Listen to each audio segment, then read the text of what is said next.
कान्हा, अच्छा हुआ आप आ गए। मुझे ना कान्हा, ये ध्वनि किधर से आ रही है? किधर से?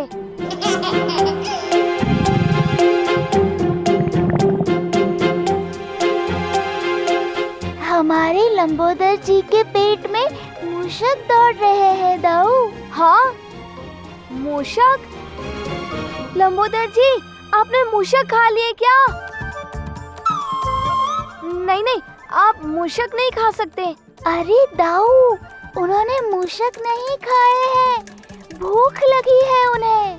अच्छा अच्छा, आपको भूख लगी है ना, मैं समझ गया। हाँ हाँ, भूख लगी है, भूख लगी है। यदि आपको भूख लगी है तो मोदक खा लीजिए ना। आप मुझसे ठिठोली कर रहे हैं कृष्ण? नहीं नहीं गणेश जी, भला इतनी रात्रि को लंबोदर को मोदक कहाँ से मिलेंगे? जहाँ है वहीं से। लंबोदर, मुझे लगता है आज रात्रि तुम्हारा मोदक से नहीं बल्कि कान्हा की जलेबी की भांति गोल गोल बातों से पेट भरेगा। हाँ कान्हा, अब बलराम की तरह भी मैं तुम्हारी बातों को समझ नहीं पा रहा हूँ। अब तो मोदक केवल दिख भी जाए तो भी मैं संतुष्ट हूँ, ऐसी दशा है मेरी अभी। जैसी आपकी इच्छा गणेश जी। ये तो घास का तिनका है कान्हा। घास के मोदक? कान्हा, ये लंबोदर हैं, गैया नहीं। नहीं दाऊ, ये घास नहीं मोदक है।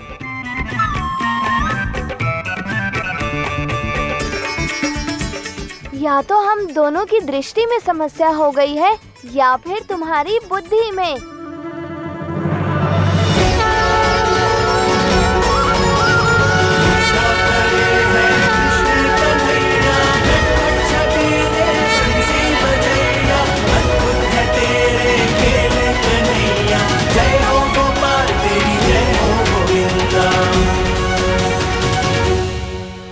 कैसे किया तुमने कान्हा?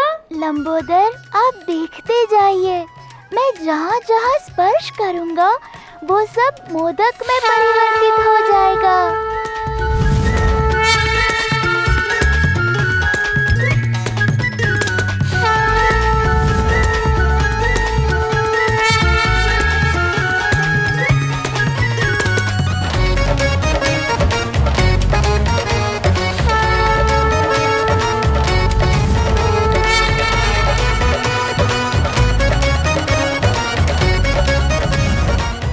लंबोदर, अब आपको एक बड़ा मोदक बनाकर दिखाऊं? हाँ श्री कृष्ण, दिखाइए।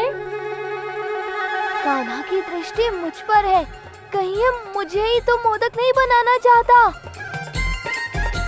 नहीं नहीं नहीं कान्हा, मुझे मोदक मत बनाना। इतना विशाल मोदक, इसको खाने में तो अत्यंत आनंद आएगा। अरे कान्हा, वो मुझे भी खा जाएगा। नहीं नहीं, हाँ, बचाओ बचाओ। नहीं नहीं कान्हा।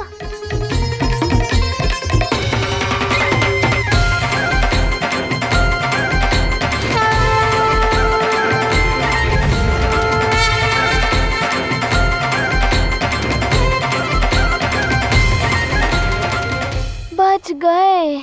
क्या दाऊ, यदि आपको मोदक बना देता तो मेरी जलेबियों वाली बातों का स्वाद कौन चखता?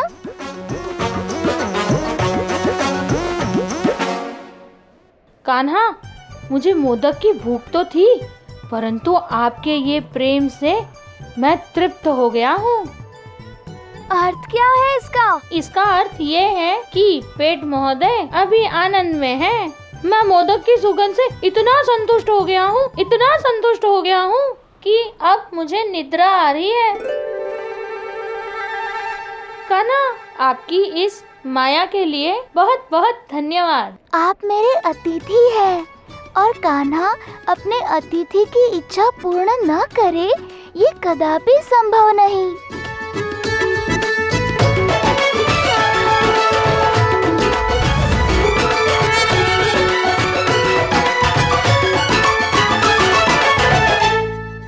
कान्हा, अब आप भी जाकर विश्राम करो, मेरे कारण आप मत जगो। क्योंकि निद्रा ना पूर्ण होने से जो दशा होती है वो केवल मैं जानता हूँ। अब जाकर निश्चिंत होकर विश्राम कीजिए।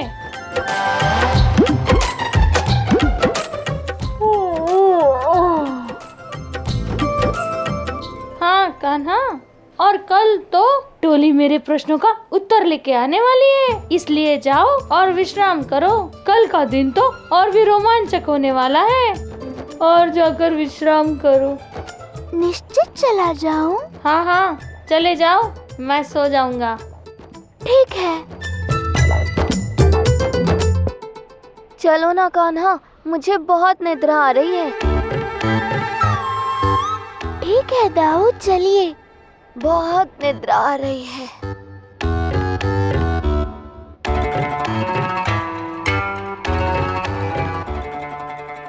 कान्हा के वृंदावन में संपूर्ण सुख मिल रहा है, परंतु माता के बिना निद्रा नहीं आ रही है। अब क्या करूं? मुझे अकेले निद्रा आती ही नहीं।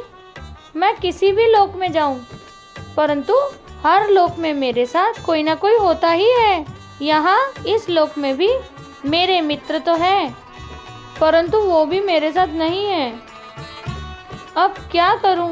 सोना तो मुझे अकेला ही पड़ रहा है। अब तो मुझे ही गणेश के पास जाना होगा। मैं स्वयं अपने पुत्र को अपनी गोद में सुलाऊंगी। गौरी, तुम व्यर्थ में चिंतित हो रही हो। तुम्हें गौशाला जाने की कोई आवश्यकता नहीं। मेरे आराध्य है ना वहाँ, वो सब संभाल लेंगे।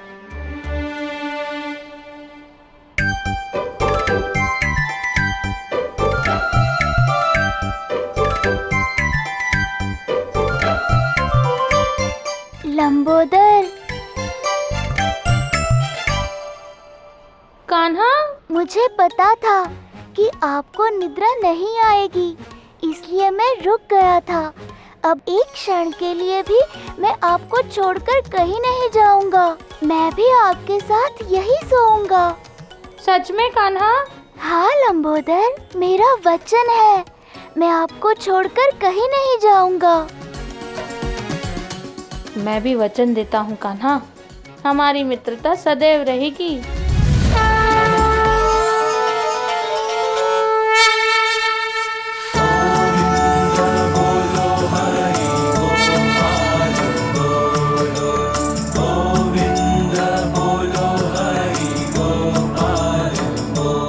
महादेव सदैव कह रहे थे कि उनके आराध्य गणेश को कभी अकेले नहीं छोड़ेंगे। मैंने ही संदेह किया। मेरे भ्राता, मुझे क्षमा कर दीजिए। नहीं बहना, आपको यहाँ मेरा संदेह नहीं, बल्कि आपका मातृत्व भाव लाया है। रही बात गणेश जी की, तो आप चिंता ना करें, मैं हूँ ना। आप मेरे इस अवतार में मेरी बहन है और गणेश आपके पुत्र है, तो इस संबंध से मैं गणेश का मामा हुआ ना। और मामा में 2 माँ होती है, तो मेरा प्रेम भी दुगना है बहना। गणेश को किसी भी बात की कोई कमी नहीं होगी, ये मेरा वचन है आपसे। हाँ भ्राता।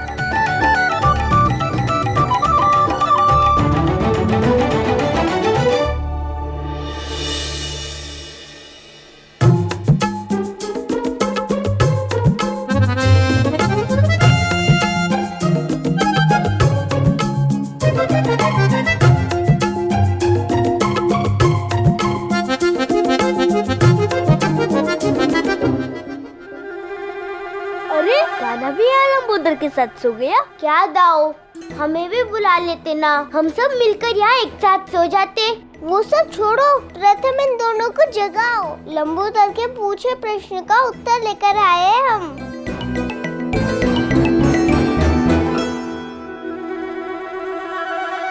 कान्हा, अब गणेश को जगाएं कैसे?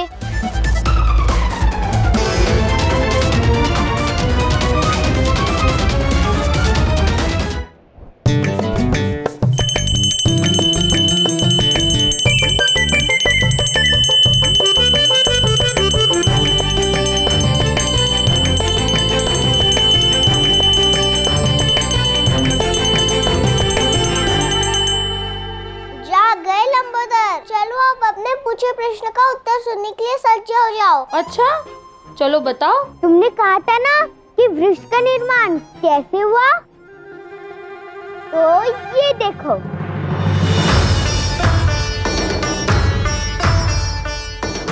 ये है बीज। इसे मिट्टी में बोने से पौधा उगता है।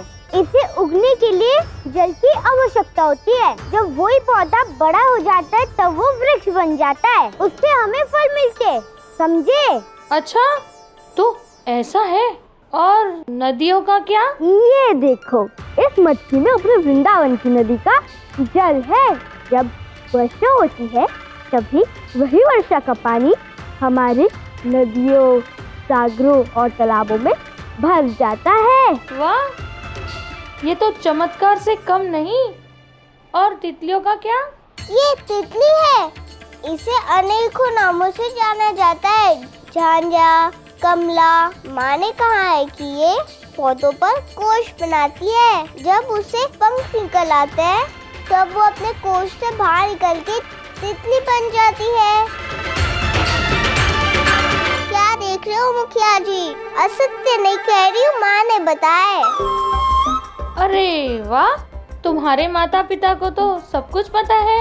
किंतु दाऊ, वृंदावन के लोग भगवान को कैसे नहीं मानते? इनके लिए भगवान क्या है, कौन है? जिन्हें सब कुछ पता होता है, जिनके पास सभी प्रश्नों के उत्तर होते हैं, जो बहुत ही दयालु हो, दूसरों के लिए अच्छा विचार करे, वो होते हैं भगवान। ये भी मुझे मेरी मैया ने सिखाया है। तुम सब ने तो भली भांति मेरे प्रश्नों के उत्तर तो दे दिए, परंतु ये सब गुण तो तुम्हारे नहीं, तुम्हारे माता पिता के हैं। हाँ, वो तो है। कहीं ऐसा तो नहीं कि वही तुम्हारे भगवान हो?